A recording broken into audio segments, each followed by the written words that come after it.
Hello दोस्तों, electronics knowledge by MK के channel में आपका फिर से स्वागत है।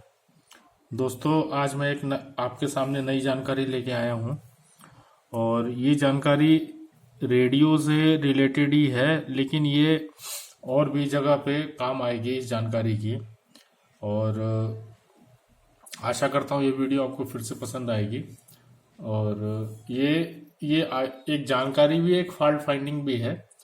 तो इसलिए जो है मैं इसको साथ ही लेके चल रहा हूँ कि फॉल्ट फाइंडिंग और जानकारी दोनों मतलब आपस में सम्मिश्रण रहे और आपको पूरी एक ही साथ जो है एक ही वीडियो में आपको पूरा कॉन्सेप्ट क्लियर हो जाए।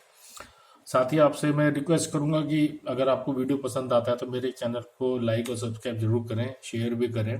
जो आपके मित्र हैं, आपके पहचान वाले हैं, जो इलेक्ट्रॉनिक्स के बारे में जानना चाहते हैं या कुछ नया इलेक्ट्रॉनिक्स में सीखना चाहते हैं, तो बिगिनर्स हैं जो, तो उनको भी आप शेयर कर सकते हैं। तो दोस्तों, चलिए शुरू करते हैं।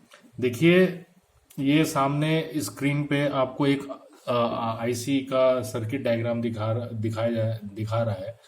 और ये बेसिकली साउंड एम्पलीफायर का सर्किट डायग्राम है, सिंगल चैनल का। चैनल इसलिए मोनो का कह सकते हैं, सिंगल चैनल का कह सकते हैं। ये LM1895 है और मेरी जानकारी एम्पलीफायर के बारे में है कि पुराने एम्पलीफायर में अगर कुछ फॉल्ट आ रहा है तो सारे कंपोनेंट्स को चेक करके रिप्लेस तो किया नहीं जा सकता। कुछ ऐसे टिप्स होते हैं, कुछ ऐसे पॉइंट्स होते हैं जिसका फॉल्ट फाइंडिंग में यूज करके बहुत जल्दी उसको रिपेयर या उसको दुरुस्त कर दिया जाता है उस सर्किट को। ये किसी भी सर्किट में ये लागू होता है और यही एक्सपीरियंस है। तजुर्बा ही सही बोलते हैं कि फॉल्ट को देखा या फॉल्ट को सुना।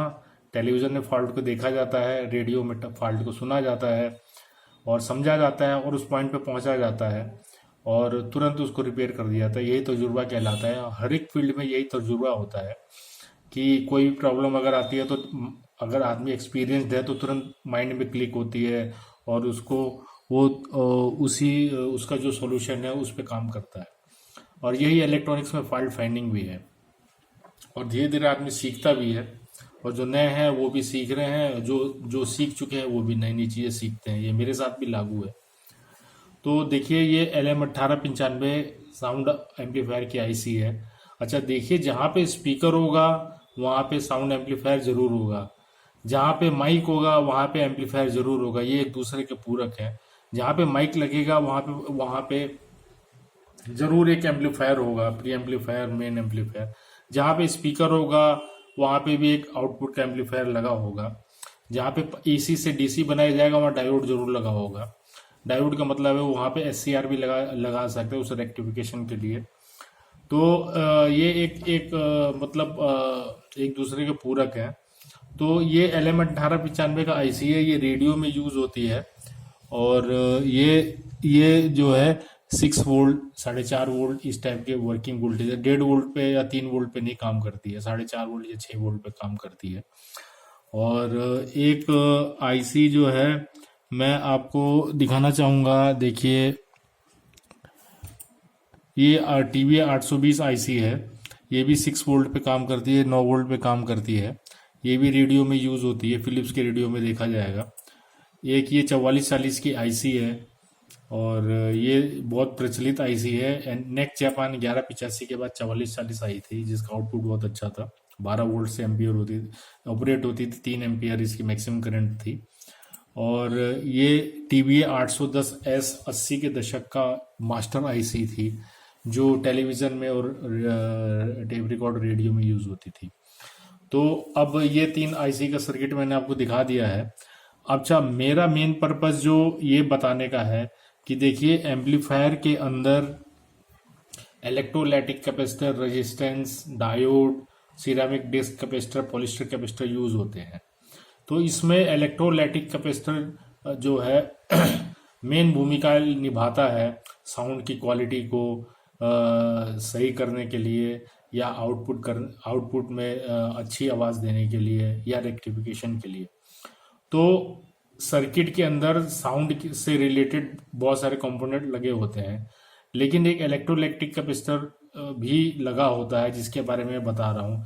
देखिए, जब कोई भी साउंड का एम्पलीफायर होता है वहाँ पे जब सप्लाई दी जाती है तो वहाँ पे एक फिल्टर कैपेसिटर लगाया जाता है।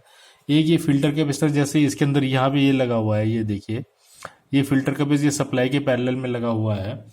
हर एक पावर सप्लाई में लगा होता है। ये 4440 में भी दिया जाता है। ये मेन मेन फिल्टर से ही आता है यहाँ पे सप्लाई 12 वोल्ट डीसी है। यहाँ पे भी एक कैपेसिटर लगा होगा, इसमें दिया नहीं गया है।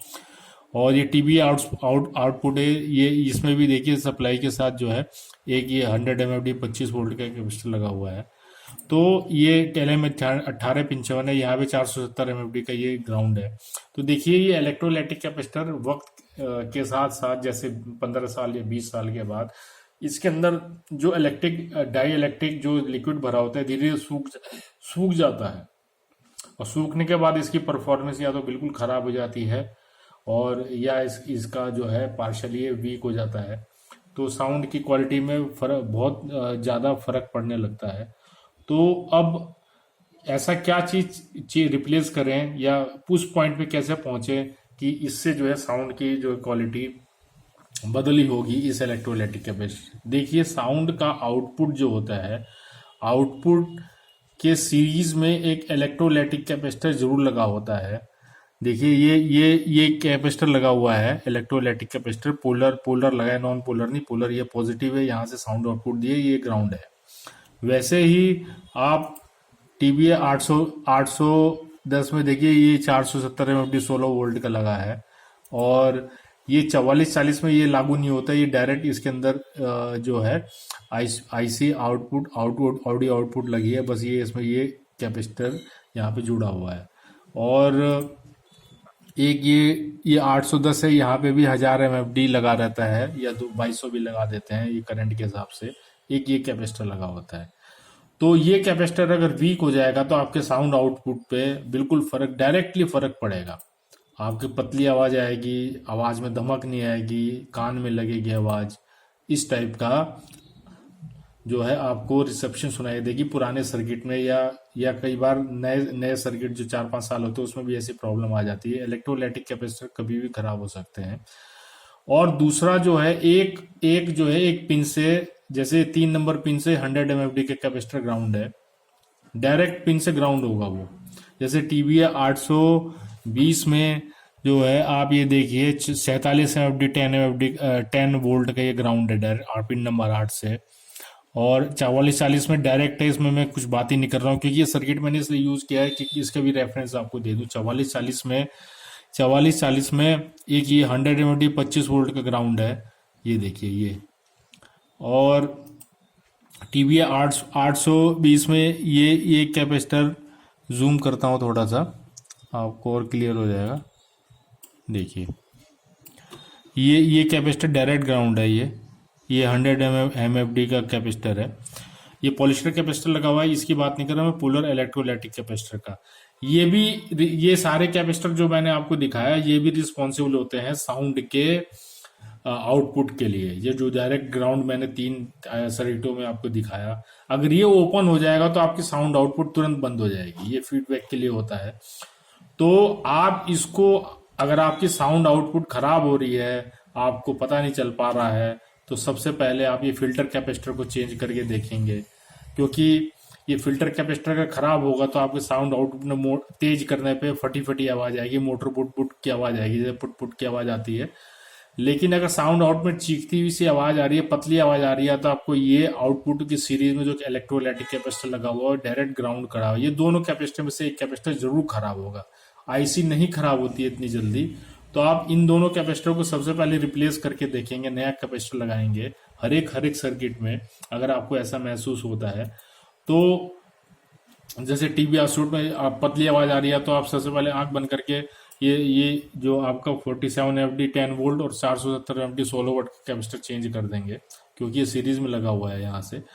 तो आपके साउंड आउटपुट की क्वालिटी ठीक हो जाएगी। अगर आपको रेडियो सेट में अगर ऐसी प्रॉब्लम आ रही है तो साउंड आउटपुट में। अच्छा, इसके पहले जो है, ये इलेक्ट्रोलाइटिक कैपेसिटर चेंज करने से पहले आप अपने स्पीकर की जांच जरूर कर लें। कई बार स्पीकर का कोन खराब होने से भी आपका साउंड क्वालिटी में फर्क पड़ता है। सबसे पहला आसान स्टेप करना चाहिए सीधे भारी स्टेप पे, कॉम्प्लिकेटेड स्टेप पे नहीं जाना चाहिए। स्पीकर के दोनों तार को निकालिए और किसी दूसरे हल्के एम्पलीफायर से जितनी आवाज उसके अंदर आती है उतनी आवाज से उसको चेक कर लीजिए उस स्पीकर को, कि मेरा स्पीकर ही कहीं खराब तो नहीं है, या इस सर्किट से, जो पुराना रेडियो के सर्किट है, इसी में दूसरा उस सेम इम्पिडेंस का स्पीकर लगा करके चेक कर लीजिए कि ये सेम प्रॉब्लम दूसरे स्पीकर में आ रही है कि नहीं आ रही है। अगर आपको स्पीकर में प्रॉब्लम होगी तो दूसरे स्पीकर चेंज करने पे आपका ये प्रॉब्लम शॉर्ट आउट हो जाएगी, तो आपका सर्किट ठीक है। ये कुछ टिप्स होते हैं ये फॉल्ट फाइंडिंग में, उस पॉइंट पे पहुंचने के लिए जिस पॉइंट पे फॉल्ट है। देखिए, जो इलेक्ट्रॉनिक्स के जो सर्किट्स होते हैं उसमें इलेक्ट्रॉन्स भागते हैं जो दिखते नहीं है आंख से, केवल उनको वेव फॉर्म में सीआरओ में देखा जा सकता है और वर्किंग वोल्टेज से पता लगाया जा सकता है, और दिखाई नहीं देता, ये कुछ भी दिखाई नहीं देता इसके अंदर कि कहाँ पे क्या कंडक्शन हो रहा है। इलेक्ट्रिक में भी कुछ पता नहीं चलता।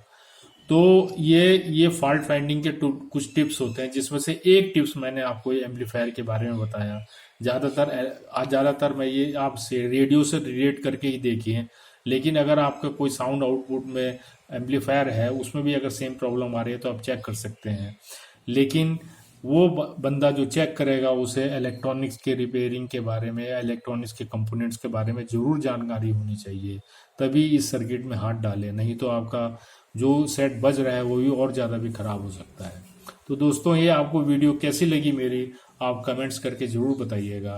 तो दोस्तों, फिर मिलते हैं नई वीडियो के साथ, तब तक के लिए थैंक यू वेरी मच, बहुत बहुत धन्यवाद।